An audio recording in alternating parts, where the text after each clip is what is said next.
morning. A boat carrying 41 migrants had set off from Senegal landed on the Canary Islands, so emergency services said yesterday, as rescuers continued searching for 3 other missing boats. According to the Red Cross, whose staff interviewed the migrants, the boat left the coast of Senegal 8 days earlier. The boat landed as Spain's Coast Guard continued searching for 3 other boats carrying some 300 migrants reported lost by the non-governmental organisation Walking Borders that helps migrant vessels in distress. The Coast Guard said a plane deployed yesterday had found nothing, with a spokeswoman saying rescuers had contacted ships in the area for help and were also in touch with the Senegalese authorities. The disgraced former king may make a return to the country after 3 years of exile if the Conservatives win the general election. According to close friends, 85-year-old Juan Carlos is planning a permanent move back to Spain if the Partido Popular's Alberto Núñez Feijóo becomes the next Prime Minister. Juan Carlos, who ruled from November 1975 until his abdication in June 2014, has lived in the United Arab Emirates since 2020 after leaving his home country following a series of accusations of financial irregularities. However, friends of the royal now claim he is hopeful of making a permanent return as soon as the autumn. According to the El País newspaper, he has set his sights on moving into the Zarzuela Palace, the royal family's main residence in Madrid.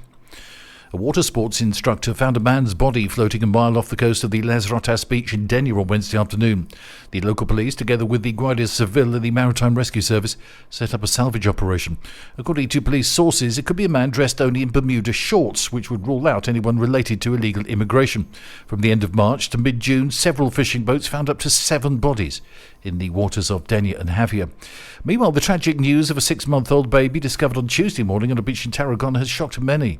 The first autopsy report confirmed the body belonged to a young girl. The gruesome discovery, with some body parts missing, has led to the speculation that the girl spent some time in the water before her body washed up on the Catalan beach.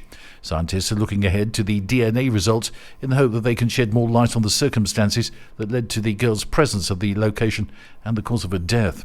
The Guardia Civil has launched an investigation to determine whether it was a crime or an accident. For now, police are keeping all options open.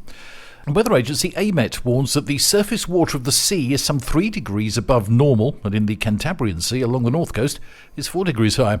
The situation is similar in the Balearic Islands, with a sea temperature of 28 degrees, and on the east coast 26 degrees, whilst the temperature drops to 23 only in the south. Expert oceanographers and meteorologists warn that the sea temperature should be between 18 and 19 degrees. The explanation lies in the lack of wind, which usually stirs up the deep sea water at this time of year, cooling the surface. Rising sea temperatures could have serious consequences for the marine ecosystem. Experts warn that the phenomenon could last all summer. That's the latest from TRE. I'm Bob James.